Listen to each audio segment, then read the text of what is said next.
2 3 up.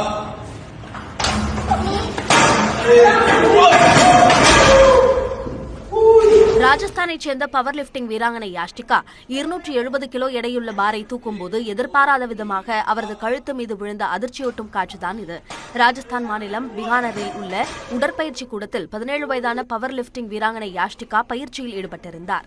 அப்போது அவரது பின்புறமாக இருந்து பயிற்சியாளர் 270 கிலோ எடை கொண்ட பாரை தூக்க உதவினார்.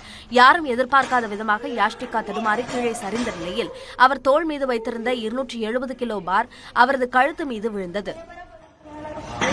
1 2 3 अप।